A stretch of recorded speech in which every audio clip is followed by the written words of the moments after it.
All right, everyone. So welcome to the episode 6 and part 4 in a short series that I like to call BAM, which means Be an Awesome Mom. And this is Be an Awesome Mom While Chasing Your Dreams. And as always, this is Kate Matthews, and I'm the host of the Mother Drive. So y'all know that I host this podcast typically from the car. This week we are in my home, in my office, and the lighting is not as great as it is in my car. I will say that. But my husband has gone to a party with both the kids and has the car. So I'm in my house. And as you know, as a mother, it's nice to be in your house by yourself. It's pretty quiet and nice. So I'll take the wins where I can. If you're a frequent listener to the podcast, then you know that this podcast is devoted to having supportive, inspirational, and motivational conversations for moms everywhere. So as I mentioned previously, this is the 4th episode of the BAM series, and we are going to focus on chasing dreams today and entrepreneurs and how you can juggle it all. Today, our guest is June Wilcox, and Emily Wilcox is a crystal-loving, coffee-drinking, money healer and a business mentor. And I am really, really excited to be talking to Emily today. I feel like we can always use a little money healing and always use a little inspiration and some woo-woo and magic in our lives. So without further ado, I will give it to you, Emily. Would you like to introduce yourself? Give us a little fact or two about yourself. That's a fun fact. Sure. Thank you so much for having me on the show, Kate. I feel especially honored to be a part of Be an Awesome Mom series. And I am an awesome mom, and it feels so good to claim that and be at a place with life and business and motherhood where it feels like it all flows well. I have an 8-year-old and a 5-year-old, and I guess a fun fact about me is that really I started entrepreneurship when I became a mom. So it was had one baby, started one business, had another baby, started another business. And so my motherhood journey is just very, very woven into my business journey. And I'm so grateful for the ways in which my kids have just helped me reprioritize and gain a new perspective. And then also been these little portals of abundance and, all this creative inspiration that was birthed at the same time that I birthed them. That's really incredible. So you said you had one business and then 2 businesses, so baby 1 and baby 2. Do you want to speak a little bit about that and just the abundance that came through them as you said, the abundance portals that they are, and maybe what those businesses were that sort of led you to go from one business to the other? Yeah. So when I had my daughter, Faye, I was working in corporate and never, ever thought that I would do anything else. In fact, I was like, I'm so smart. I'm so prepared for motherhood that I've chosen a career that's so friendly for moms and has a breezy schedule. And this is going to be such an easy transition. And of course, it was not. It completely rocked my world. I was in corporate sales. So it's true that I did have a lot of control over my schedule, but coming back to work, and handing off my 11-week-old to someone else who I'm paying thousands of dollars a month, to watch her. And I'm driving all over Los Angeles with breast pumps attached to me. And it's just thinking what is going on here? And it just felt wrong. And it was it actually doesn't matter what my work schedule is. I felt like I was meant to be with my baby. And then there was all kinds of other stuff as well. I had won President's Club. And so I was back to work for 1 week and then was going to be flying to Miami with my husband for this President's Club trip. And I had read all of the policies, and it said that if you have a breastfeeding baby that they can come. And so, we brought our tiny baby with us, and then found out that although she was allowed to be there, she wasn't allowed to be in any of the events, which included the meals. So it was every meal that's included, which is just a buffet breakfast, we're not allowed to go because I have a baby with me. And I just was an emotional wreck. And yeah, absolutely. as you might imagine. And so that really was the first time that I had a seed planted that maybe I needed to exit corporate America. And while I was on maternity leave, we had started an e-commerce baby clothing company, and it was really just meant to be a side hustle. We knew Amazon, and we knew the types of products that were doing really, really well on that sales channel. And so we decided, like, let's do this, and maybe we'll just fill up Faye's college fund, just a little side thing. And pretty quickly I thought, I wonder if this could be the thing. And I know it'll take some time, but at that point, my goal was, before we have another one, I need another plan, because I can't do this again. I'm doing it right now because I have to. I have a 6-figure salary. I provide the health insurance for our family. Like, it's a non-negotiable that this job is here. And now that I know how tough this is, I won't do it again. So we've got to have another plan. And so 3 years go by. In that 3 years, we've sold $1 million in baby onesies on Amazon. The business is doing really well, but it's still not big enough to be the only thing for our family. And so when I went on maternity leave a month before having my son, one of our mentors kind of pulled us aside and said, look, you're the go-to people for Amazon. Like, everyone asks you guys questions and you just give free advice. Do you realize that this could be a business model, and you could do what you do on Amazon for others? And the truth was, we'd never thought about that. And so that became the second business. And so between the two businesses and having some maternity leave as kind of like a paid runway, we were able to make it work and never looked back. That's amazing. You know what I found? So I'm Canadian originally. So for me, the crippling thing that I always see in the American system is just the healthcare. It just cripples so many people, so many mothers specifically, because it's like, well, I can't give up my job. I can't, switch roles, because the role that I would switch into that might be part-time or whatever, have more flexibility, isn't going to provide the health insurance that I need for my family. And especially now that you have a baby, know? So I see this all the time, and I'm just like, I can't even, like, that's not even a conversation in Canada. Like, I know.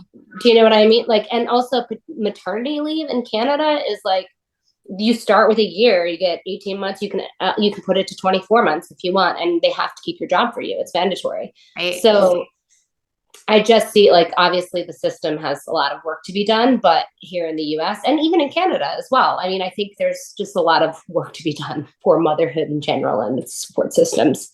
But yeah, that big nugget that you talked about with the healthcare, it's like handcuffs almost. You just are just tied there. There's no negotiating around it. Yeah. And not having a substantial maternity leave in the US. Yeah. For me, I mean, it ended up being a blessing in disguise in a sense, because I just had that, like, this does not effing matter to me anymore. Yeah. Like, I don't care about this job. And I needed to have that moment. But it's like, had they not taken someone who's 11 weeks postpartum and expected her to do what I was expected to do, it probably would have gone so differently for everyone involved.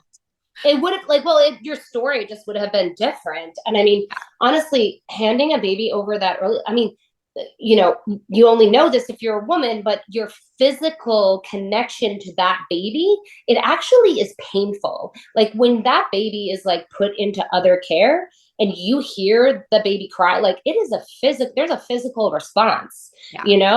Everything changes when you become a mom. It's just so different. I remember my mom saying to me, before I had my first son, or my only son, Declan, she said, your life is never going to be the same, and you're never going to sleep the same. She was like, you will hear absolutely everything for the rest of your life when it comes to your child. And I was like, that can't be right. I could sleep through anything. And sure enough, as soon as that baby was delivered, like, my hearing changed right away. I could hear, like, if there's a breath, like, everything just is so fired up. It's from this instinctual. hardwired It's system. biologically hardwired into us. Yeah. And it's only because in the Western world, we're so disconnected from nature that we don't see the gifts in it and we're not working with it. Instead, we're trying to fight against it and create like, oh, well, you can just install a nanny cam and you can watch your kid from at any time. And it's like, how is that a substitute for actually just being with your child? Yeah. We work with our biological hardwiring instead of trying to come up with all of these technological advances around it. It's so interesting because even in the work that you do, I would imagine that there's a lot of like, when you feel bad, there's a reason for that. Like if you are feeling a resistance, there's a reason. If you're feeling a resistance in motherhood, if you're feeling a resistance in your career, whatever it is, it needs to be investigated and brought to and figured out, you know? And I think that just really applies for everything. And the journey is wild. And, you know, you are not the only one. Like there's so many. That's why I decided to do this, is because I want to have these conversations. And I want also women to know that like, hey, you could still chase your dreams too. Like you don't have to, you know, settle into a default role of motherhood either. Like you're in charge. You're in control of how you write your story. And I think a lot of women do get lost early days because it is very easy to get lost early days. It's a lot. It's shocking. It's a lot really quickly. So, So let me ask you, tell me about some of the challenges that you have faced in your money healing business as you've started to like live that dream. Like what, let me rephrase. So when you first decided to go after this dream of helping women heal or people in general heal their money wound issues, what was it that made you do that? Like what was your big aha idea moment? Yeah, it was totally spirit led. It really took me by surprise because we had the two businesses. And at this point, this was end of 2020. So I guess we had the agency for 2 years. I was the CEO. We had a team. You know, I think we did maybe 700,000 in annual revenue that year. Like we were well set up to have our first $1 million year. And I had put myself in a lot of different coaching containers because I really appreciated doing the inner work and saw how well it translated into my business. But I never expected to be on the other side of it. And my intentions going into 2021 was to be more soul led. And so I had stated that as my intention. And after Christmas, had gone to Sedona on a little vacation with the family and was getting a shamanic massage. And I hear a voice inside my head that I can tell it doesn't sound like just my own thoughts saying, you need to take a month off of work. And I was like, ew, that sounds terrible. I don't want to do that. Like, let's just set that aside and, you know, hope that it goes away. And of course it didn't. And as I was sitting with it and kind of stewing on the idea, I realized, you know, how ironic it was that I said I wanted to be more soul led. I had been doing meditations, and in my meditations, I had said, speak and I will listen, lead and I will follow. And then the first thing I hear is take a month off. I'm like, no, not that. I don't want to do that. So I very reluctantly listened. And instead of having a January where I hit the ground running, chasing goals, like I love that like productive side of me. I was logged out of Slack. I told the team like what was happening. And I really felt that something wanted to be birthed. And just like childbirth, it's inconvenient. You've got to clear the schedule. You've got to, you know, let it happen on its time. Right. And, you know, so it's like the only thing I'm feeling inspired to do is reorganize my kitchen cupboards. And I'm judging myself for that. Like, why am I doing this? What's going on here? And during that soul sabbatical, as one of my friends has so aptly named it, I really thought what was going to come through was something for the agency and that I would be feeling so ready to go back. And I started actually feeling more disconnected. And everything that came through was around who to promote into an operations manager role and how to restructure our org chart and all of these things to actually get me out of the CEO role. And I started feeling like I was meant to coach. I'm like, okay, I will listen, but what am I supposed to coach on? And after a few days of sitting with that, I felt like, oh, it's supposed to be money. And I was brave enough to say that to a friend of mine. And her response was, yeah, duh. Like, that feels so obvious. That feels so right. She's like, you need to buy the domain. You need to buy emilywilcox.com right now. I was like, really? Like, it was, yeah. So I had all this imposter syndrome around it. I didn't feel like, oh, I'm running multiple successful businesses.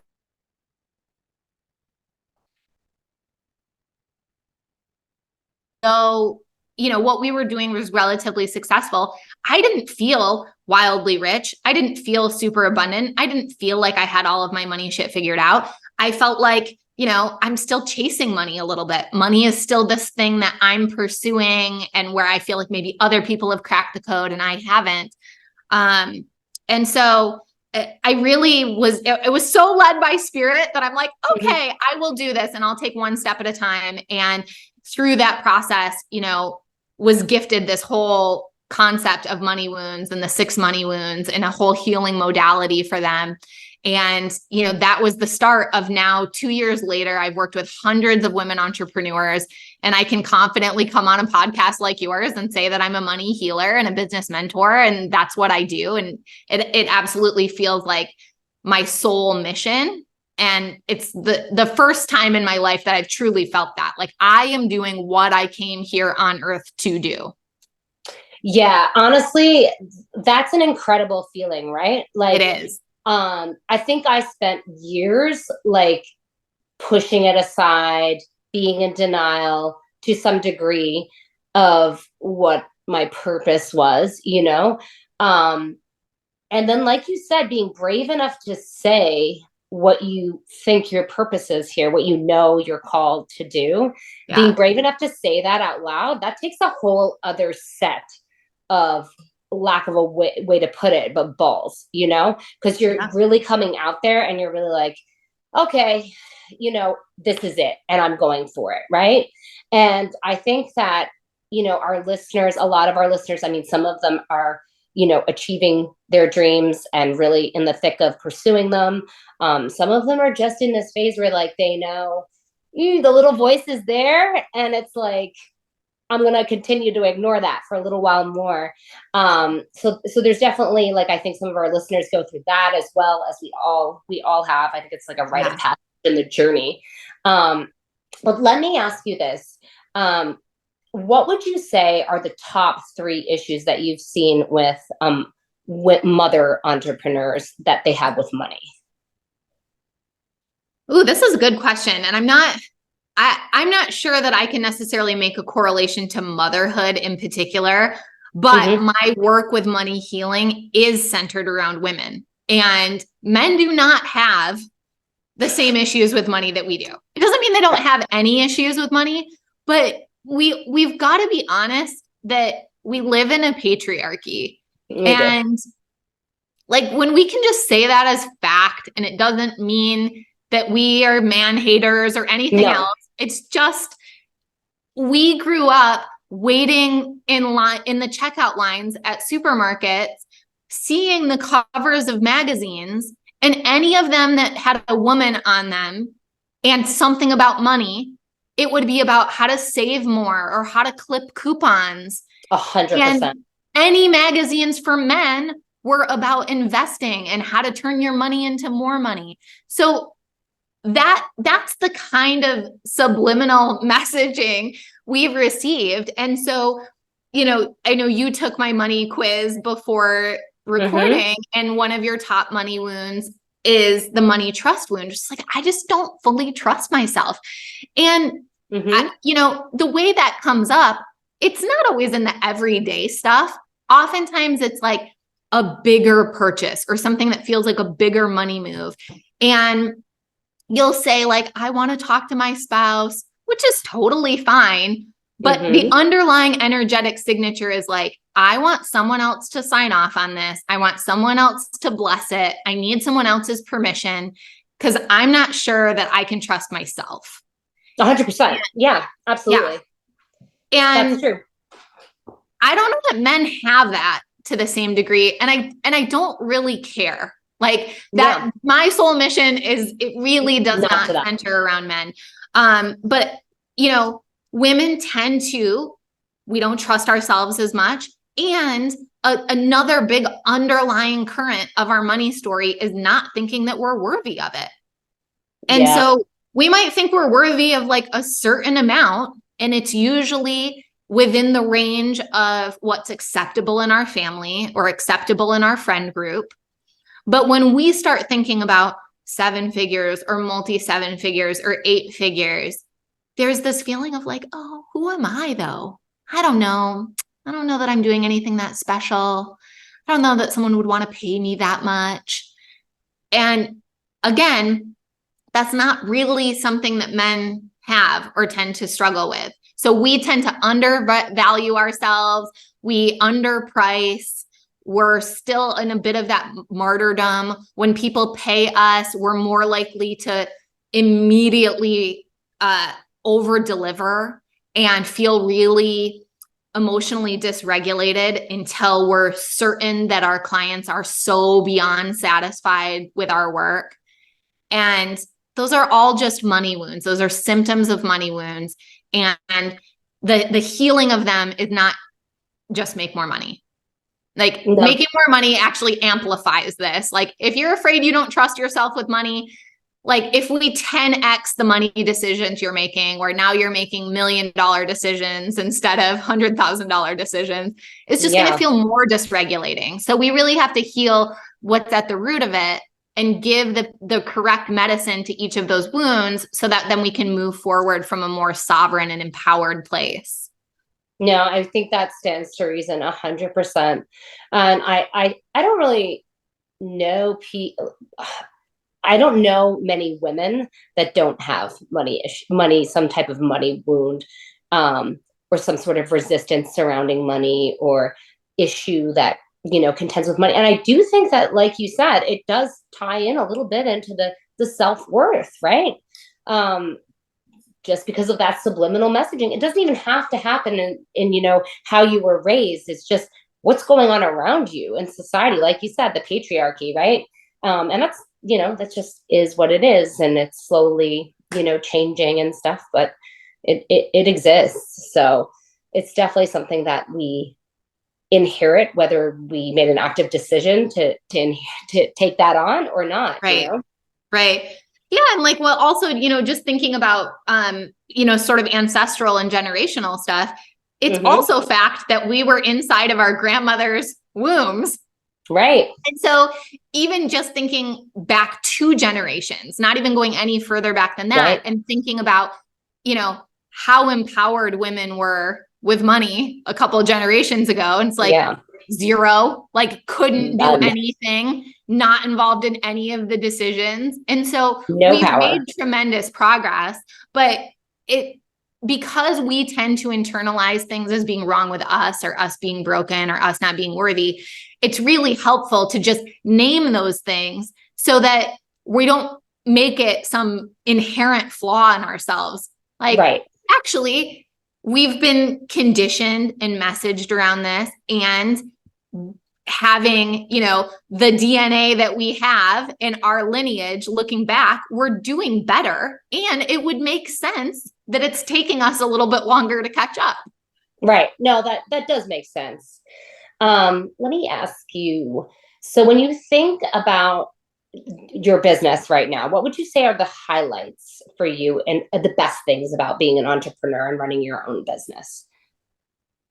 I feel like I keep unlocking new levels of my aligned desires in how I want to run my business. Because the truth is, we go into business thinking like, I'm going to be my own boss. I'm going to make all the rules. And then we just inherit the rules that we read in a business book or that we saw done somewhere else. And it's actually a lot harder to build a business designed specifically for you, then you might think because you have to tap into what you actually want and be willing to do it your way and not some tried and true way that was someone else's. And so I love that I'm in this place where I keep finding new layers of what I actually want and what works for me, and getting curious about my process and what would make it feel more effortless instead of trying to like shoehorn myself into someone else's process or someone else's workflow.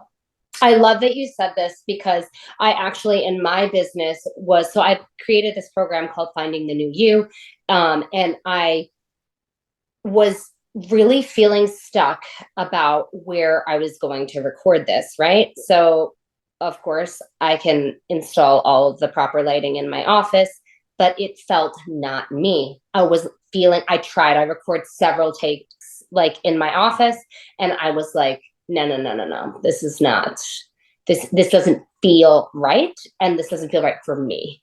And so I was like, I want this to feel like people are with me. This is the real, right? Like I am in, like, I'm having you over for coffee and we're talking. Do you know what I'm saying? Like, so the intro video I actually recorded in like the basket chair in like the front of my house. Cause I was just like, I need to be in like my vibe, my element, you know? Yes. And then the rest of it, I was like, I'm going to record in the car, because that's where I am a lot of the time, driving my kids around. And it felt right. Like it felt good for me. Like I felt that home in there. Do you know what I'm saying? Like I didn't want this contrived like studio. Like, no, like come with me on my day. Like, you know what I mean? And that's kind of like how I want to feel. So I was like, this is not how anybody else would do this, but that's it. I'm doing what makes me feel good about like my business and the way that this is my business, right? Like I'm not prescribing anybody else's. And, you know, those who will turn up and show up and follow and connect with me are my people, right? Right. And that's what, you know, we're really figuring out here is like, as you craft yourself and your business and do what feels right for you, you find your people, they come to you. It just is. Yeah, it's all of that is so true. And for me, it's taken a long time to really believe it. Like, I spent so much money on coaches and in masterminds and all of these places where someone wanted to tell me exactly what to do to grow my business. And I wanted to be a good student and the Enneagram 3 achiever that I am. And so then instead of it being, does this align with my desires? It was like my desire to please someone else would take over and I'd be doing it someone else's way. No doubt. Honestly, I had one of my team members was having a conversation with me the other day about like covers for like reels and stories and graphics and stuff. And I was like, listen, I'm not changing. Like, I don't care if my face doesn't look great in that pic. Like, that's not, I'm being authentic. So stop. I'm not doing it again. Like, no. Right. We had this back and forth. And he's just like, and I'm like, listen, not today. Right. And he's like, all right, fine. Because he knows also like that I am in this place where I'm like, nope. If that doesn't feel right for me, I'm not doing it. Yeah. And that's just it. Even if it's good the cover of something, a video, like a reel, like too bad. Not doing it. I love that. So, and he's like, finally, he's like, fine. All right. If whatever he say, it's fine. So let me ask you this. What is the best piece of business advice that you have ever gotten? Follow your intuition. No doubt, right? Like go within, go inside. You actually have all of the answers. And how would it even be possible for someone else to know what it feels like inside of your body? So 100. I think just as a general statement, whether your listeners are business owners or not, it's like anything that tries to like be the source of wisdom that's not inside of your body, we need to be suspicious of that. Like follow the people and follow the advice that's like leading you back to you. Yeah, 100%. It's always internal. It's always reflection. It's always figuring out the conversations in your head and the voices in your head, you know? Yeah. And actually getting out of the head and dropping into the Yeah. body, because the mind wants to say a lot, but our Yeah, that's intuition right. lives in our body, and it's a feeling That's thing. true. And again, as women, like, we've really disconnected from that. And Mm-hmm. in that process of reconnection to our feminine essence, which is honestly quite magical. Like, we do Yeah, have the answers, absolutely. and we can feel and sense a lot.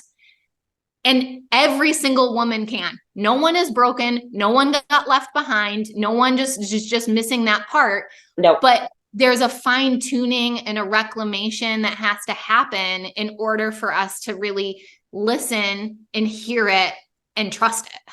Yeah, no, absolutely. Um, yeah, I actually, interestingly enough, I said to my son the other day, and I was like, when you do that, like, how does that feel for you? Like, we were talking about something.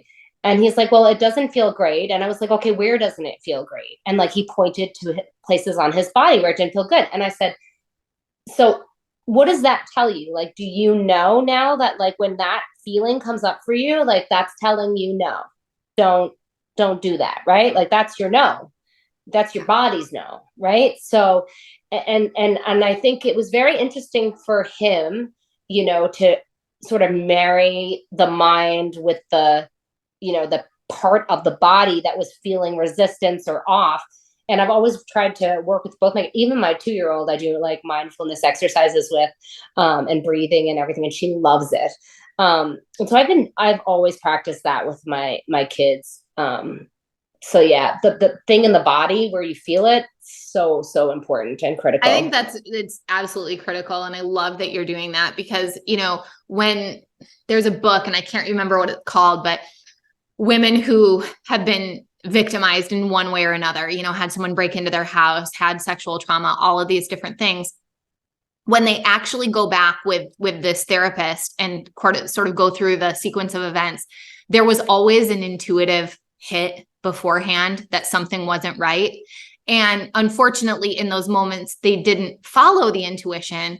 But the therapeutic process is actually recognizing that, oh, my body did know. And so now I can do a better job of listening and trusting. And, when we think about our kids as mothers, like, there's nothing we want more than to keep them safe and protect them. Mm-hmm. And how the F are we actually going to do that? I mean, if I think too much about what happens in schools across the country, I'm like afraid to send my kid to school. Like, it's Right. not so. And so when we can cultivate their intuitive connection, which is really there as kids, like, it's typically that it's deconditioned and they disconnect from it. So if we can just help them bring conscious awareness and stay connected, that's going to serve them so well in a million 100%. different situations when we're not necessarily there to intervene on their behalf. No, that's right. That's absolutely right. It comes down to, like, really your internal compass, and those feelings that are associated with that, and how to get yourself in and out of situations, and to recognize and read a room and figure out through your feelings what your body is telling you based on that, right? And yeah, if we could do that for our kids, like, that's really the most that we can give them, the most. Agreed. Right? So the next question is, so what is the best piece of motherhood advice that you ever gotten? Oh, I've ever gotten. Okay, I'm gonna rephrase that, and I'm gonna give, because this is what I would have loved to hear. Okay. Heal your inner child. Oh, absolutely. That is absolute. That is absolute. Yeah. Because with this 10-year-old, I'm gonna say, like, that little me, that when the adult version of me gets backed into a corner, the little me will come out swinging. Yeah. The 5-6-year-old me will come out swinging, and that's when you go, oh, well, I need to do the work. I need to figure that out, right? It's. I mean, yes, it comes out when they're much younger as well, when they have tantrums and all that stuff, when you lose your patience, or when you feel disrespected, or what have you, right? There's many different scenarios, but that is definitely a great piece of advice. I wish I had heard that piece of advice too. Same. And I mean, thankfully I stumbled into it and did the what work. Happened to me. Holy moly, did it completely change how I showed up as a mother and as a wife and everything else. But yeah, I mean, not only does our inner child get triggered in our interactions, right? But I would go even one step further, which is to say the aspects of our children that remind us of our unhealed inner child really are what trigger us. That's right. Because they it's like call you on the carpet. Yeah. It's like, if it wasn't safe for you to be human as a kid and make mistakes, then you're going to have zero tolerance for your kid spilling that cup of milk or making a mess. You're going to have a really heightened and triggered reaction to that, because if your inner child wasn't met with compassion and love and acceptance, and you haven't reparented to make that okay, then how can you possibly give the amount of love and compassion and acceptance to your child, even though you want to? It has nothing to do with consciously what you've read in parenting books and what you know you should be doing. It's the fact that when you're triggered, you're in this dysregulated state where your inner child comes out and you are that child. You can't calm yourself down. There's no de-escalation. Right. You're just there on 12. Yes. Yeah, absolutely. So what would you say, if you had any favorite personal like mantras that you say regularly that you find helpful, or any mindfulness resources that you were to recommend? So I don't practice any specific mantra really regularly. Like, I sort of pick and choose as it intuitively feels good. I do that too. And I will say that often when I'm feeling drawn to a mantra, it's because I'm actually not feeling great. And so one that I heard years ago from Jim Fortin that I still find so helpful in those moments of just a lot of dysregulation is, he says, everything always has been, is now, and will be okay. And it's like, it just brings me back to the safety that, like, oh yeah, somehow I'm here. So it's always been okay. It is okay now. It's going to be okay in the future. And that feels so much better than reaching for an affirmation that's like, you know, I am my wildest dreams, or like whatever. Yeah, whatever it is. When you're in that moment where you feel dysregulated, there's something about okayness. Oh my God. Okay. I just said more accessible than like reaching for like an ideal. I literally just said this to my mother yesterday. I was like, you know what always helped me the most when I was a kid, and if I was ever going through something, when she told me it was going to be okay, that it's okay now and it's still going to be okay. Like, that was the most healing thing ever when she said that. It's funny that I talked to her about that literally last night and now we're talking about it now. That's funny. Okay. And then what is the biggest thing that shook you when you became a mom for the first time? Like the thing that you were like, well, they didn't mention this. I was really surprised at how all of our priorities just changed in an instant. Like, I expected it in the micro that, you know, we'd be sacrificing our sleep and that our schedule would be built around the baby and all of that kind of stuff. What I didn't expect was all of the macro stuff to change. It was like, my husband quit his job like 3 days after we had our daughter because, you know, his bosses wanted him back at work, and he was just like, nope. And it was like, for both of us, it just felt like the things that seemed important a week ago are not important anymore. And we just have this complete reorientation around a new way of being that really honors our family. Absolutely. Okay. So now lastly, I would like to say, what are you most proud of as a mother and a business owner? I'm super proud of the way that I practice life first living now. And that's been such a work in progress for me. I used to overwork and really prioritize work. And it's been really beautiful to shift that and be super present for my kids. And it's like, I care so much about what I do. Like, I love my business.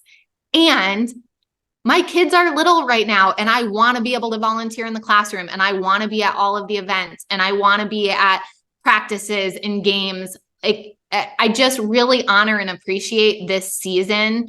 And it's been so nice to let that be the most important thing and let business sort of warp around that instead of trying to have my kids and motherhood warp around my business, if that makes sense. Yeah, no, absolutely. I think it's amazing. And I think we should all be able to do that. We should all be able to prioritize our family lives and living and our kids and being there for them first, Yeah. and hopefully we'll all get there someday. Right? I know. I saw this meme on Facebook and it said, well, I don't know if it was a meme because it's not funny. I saw a graphic on Facebook, let's call it that said, the only people who will remember if you worked late are your kids. That's so true. Listen, I'm going to tell you, I was so present for my son for like 6 years plus, but I was kind of like working a lot when COVID first hit. And he tells me, he's like, you just used to be in your office, he'll let me know, he will put it out there. And I look back and I'm like, what was I doing? Like, why did I do that? Like, but now it's obviously all shifted, but yeah, like they remember, like they do. It doesn't matter about the other 6 years that I was 150% there all the time. Right. It's the 2 months, literally 2 months that I was like kind of not available, Yeah.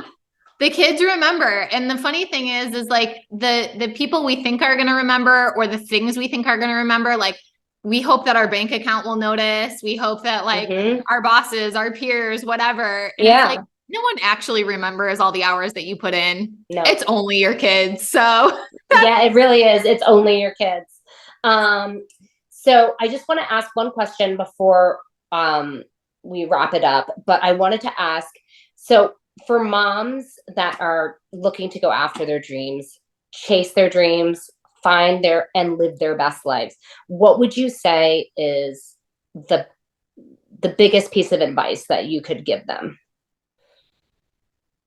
I would really recommend that they ask themselves the right kinds of questions, because often if you're not doing it, then you think why? And then you say like, well, because I don't have time or whatever. And so our brain tends to do this really binary thing where it's like, I can't do this because of this. And then it feels like you're at an impasse. And it's like, well, I'm gonna have to wait until my kids grow, or I'm gonna have to wait until my husband gets a different job, or blah, blah, blah, blah, blah.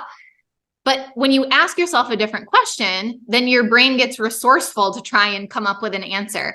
So if the person is thinking, I want to chase my dreams and I've got this other thing going on, then here's how you phrase the question. How can I start pursuing my dreams while honoring this season of motherhood? How can I start pursuing my dreams while my husband has a very demanding job? How can I start pursuing my dreams with the resources that I have now? And when you ask those kinds of questions, your own intuition, your own internal wisdom will come through, and you'll get such beautiful answers that will allow you to start doing something now. That is super beautiful. I loved hearing that. It's so amazing to talk to so many different women and see how they answer that question, how they position it. I love that. I love that question. So before we go, if our listeners want to get in touch with you, what is the best way for them to connect with you? Because I really want them all to take the money quiz. It's such an important little quiz. I really think it's important. It's critical. So Thank you. Yeah, definitely take the Money Wounds quiz. That's just at moneywoundsquiz.com. It's free and it connects you to more free resources to start learning how to heal your money wounds as well. And then, yeah, come hang out with me on social media. I'm at M Makes Money on most channels, or Emily June Wilcox on Facebook. Yes, this is exciting. So, thank you so much, Emily, for sitting with us today, or sitting with me rather. I really, really appreciate it. This has been an amazing, honest conversation. And thank you again. So you're so welcome. Wonderful rest of the day and a wonderful weekend. Thank you. You too. Okay. Ciao.